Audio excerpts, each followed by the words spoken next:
All right. Chapter 73. I think it's that one. Perseus. Going. Abas, king of Argolis, the grandson of Danaus, was so renowned a warrior that after he died, rebels against the royal house could be put to flight merely by displaying his shield. He married Aglia, to whose twin sons Protus and Acrisius he bequeathed his kingdom, bidding them rule alternatively.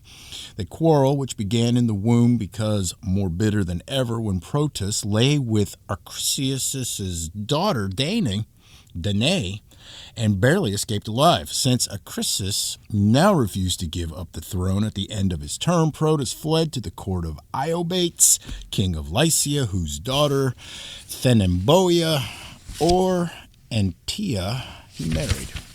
Returning presently at the head of a Lycian army to support his claims to the succession.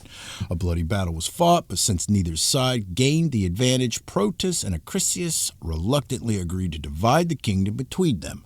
Acrisius's share was to be Argos and its environs. Proteus's was to be Tiryns, the harem, now part of Mycenae, Media, and the coast of Argolis. B. 7 gigantic cyclops called Gasterocharis, because they earned their living as masons, accompanied Protus from Lycia and fortified Tiryns with massive walls using blocks of stone so large that a mule team could not have stirred the last of them. C. Chryseis, who was married to Aganape, had no sons, but only this one daughter, Danae, whom Protus had seduced, and when he asked an oracle how to procure a male heir, was told, "You will have no sons, and your grandson must kill you." To forestall this fate, Acrisius imprisoned Danae in a dungeon with brazen doors guarded by savage dogs, but despite these precautions, Zeus came upon her in a shower of gold, and she bore him a son named Perseus. When Acrisius learned of Danae's condition, he would not believe that Zeus was the father and suspected his brother Protus of having renewed his intimacy with her, but, not daring to kill his own daughter, locked her and the infant Perseus in the wooden ark, which he cast into the sea. This ark was washed towards the island of Seriphos, where a fisherman named Dictys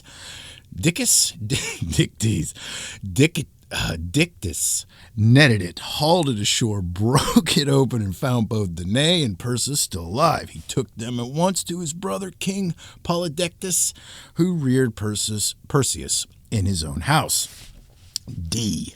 Some years passed, and Perseus, grown to manhood, defended Danae against Polydectes, who, with his subjects' support, had tried to force marriage upon her. Polydectes then assembled his friends, and pretending that he was about to sue for the hand of Hippodamia, daughter of Pelops, asked them to contribute 1 horse apiece as his love gift. Seriphos is only a small island, he said, but I do not wish to cut a poor figure beside the wealthy suitors from the mainland. Will you be able to help me, noble Perseus?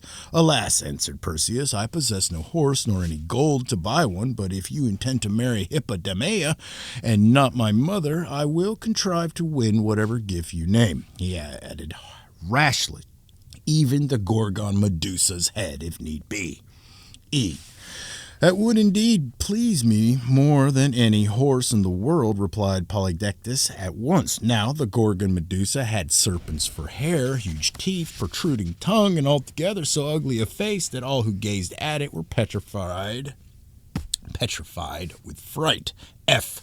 Athene overheard the conversation at Seriphos, and being a sworn enemy of Medusa's, for whose frightful appearance she had herself been responsible, accompanied Perseus on his adventure.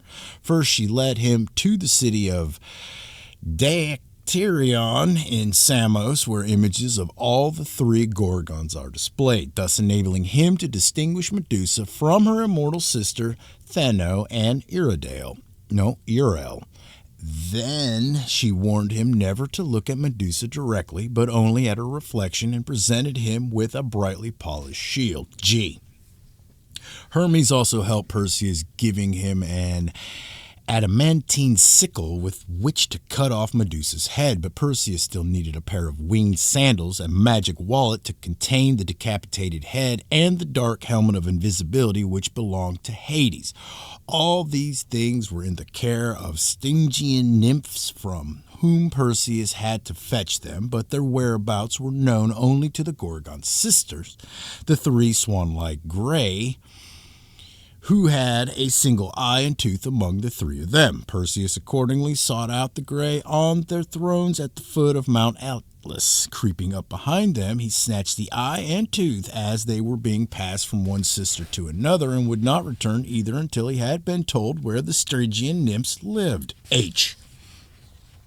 Perseus then collected the sandals, wallet, and helmet from the nymphs and flew westwards to the land of the Hyperboreans, where he found the Gorgons asleep among rain-worn shapes of men and wild beasts petrified by Medusa. He fixed his eyes on the reflections in the shield. Athene guided his hand, and he cut off Medusa's head with one stroke of a sickle, whereupon, to his surprise, the winged horse Pegasus and the warrior Chrysaor, grasping a golden falchion, sprang fully grown from her dead body.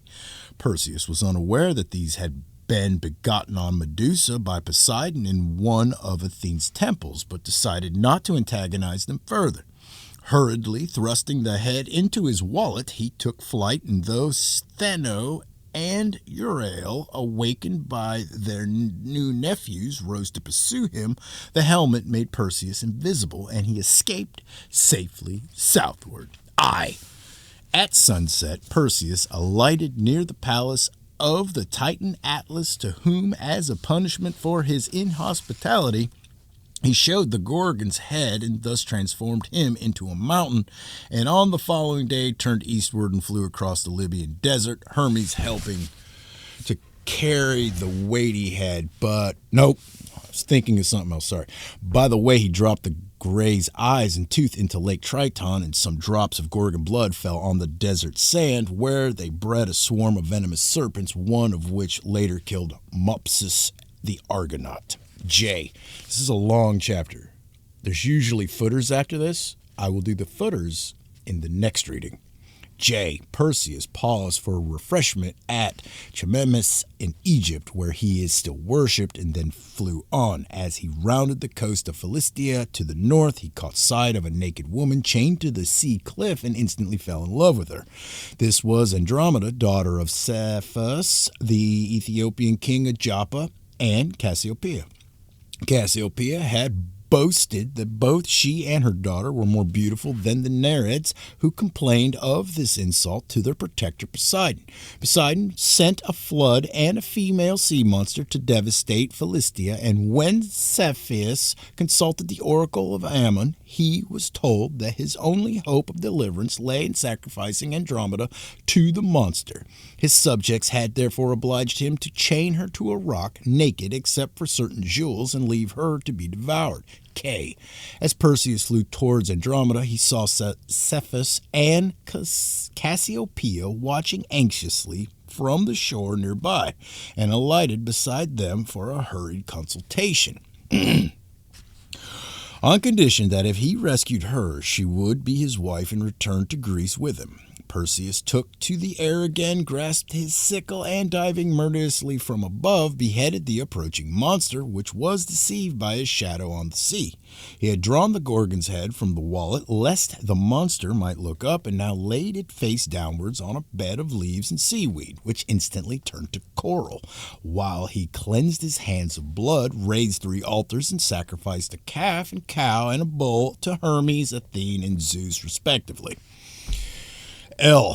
Cephalus and Cassiopeia grudgingly welcomed him as their son-in-law, and on Andromeda's insistence, the wedding took place at once, but the festivities were rudely interrupted when Agnar, King Belus' twin brother, entered at the head of an armed party, claiming Andromeda for himself. He was doubtless summoned by Cassiopeia, since she and Cephalus at once broke faith with Perseus, leading that pleading that the promise of Andromeda's hand had been forced from them by circumstances, and that Agmar's claim was the prior one. "Perseus must die," cried Cassiopeia fiercely. In the ensuing fight, Perseus struck down many of his opponents, but being greatly outnumbered, was forced to snatch the Gorgon's head from its bed of coral and turned the remaining 200 of them to stone. Poseidon set the images of Cepheus and Cassiopeia among the stars. The latter, as a punishment for her treachery, is tied in a market basket, which at some seasons of the year turns upside down so that she looks ridiculous. But Athene afterwards placed Andromeda's image in a more honorable constellation because she had insisted on marrying Perseus despite her parents' ill faith. The marks left by her chains are still pointed out on a cliff near Joppa. On the monster's petrified bones were exhibited in the city itself until Marcus Aemilius Scaurus had them taken to Rome during his aedileship. Perseus returned hurriedly to Seriphos, taking Andromeda with him, and found that Danae and Dictys, threatened by the violence of Polydectes, who of course never intended to marry Hippodamia, had taken refuge in a temple.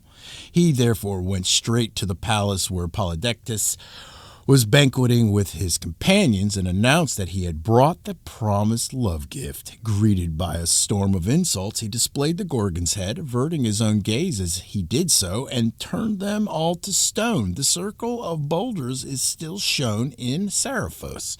He then gave the head to Athene, who fixed it on her aegis, and Hermes returned with the sandals, wallet, and helmet to the guardianship of the Stygian nymphs. Just keep going. After raising Dictys to the throne of Seriphos, Perseus set sail for Argos, accompanied by his mother, his wife, and a party of Cyclops. Acrisius, hearing of their approach, fled to Pelasgian Larissa, but Perseus happened to be invited there for the funeral games which King Teutamides was holding in honor of his dead father, and competed in the fivefold contest. When it came to the discus throw, his discus, carried out of its path by the wind and the will of the gods, struck Acrisius' foot and killed him. Greatly grieved, Perseus buried his grandfather in the temple of Athene, which crowns the local Acropolis, and then, being ashamed to reign in Argos, went to Tiryns, where Proteus had been succeeded by his son Megapenthus, and arranged to exchange kingdoms with him. So Megapenthus moved to Argos, while Perseus reigned in Tiryns, and presently won back the other two parts of Proteus's original kingdom. Perseus fortified Mydia and founded Mycenaeus, so called because when he was thirsty, a mushroom, Mycos, sprang up and provided him with a stream of water. The Cyclops built the walls of both cities. Others give a very different account of the matter. They say that Polydectes succeeded in marrying Danae and reared Perseus in the temple of Athene. Some years later, Acrisius heard of their survival and sailed to Seriphos, resolving this time to kill Perseus with his own hand. Polydectes intervened and made each of them solemnly swear never to attempt the other's life. However, a storm arose, and while Acrisius' ship was still hauled up on the beach, weather-bound, Polydectes died. During his funeral games, Perseus threw a discus which accidentally struck Acrisius on the head and killed him. Perseus then sailed to Argos and claimed the throne, but found that Proteus had usurped it, and therefore turned him into stone. Thus he now reigned over the whole of Argolis until Megapenthus avenged his father's death by murdering him. As for the Gorgon Medusa, they say that she was a beautiful daughter of Phorcys, who had offended Athene and led the Libyans of Lake Tritonis in battle. Perseus, coming from Argos with an army, was helped by Athene to assassinate Medusa. He cut off her head by night and buried it under a mound of earth in the marketplace at Argos. This mound lies closely to the grave of Perseus's daughter, Gorgophone, notorious as the first widow to ever to remarry.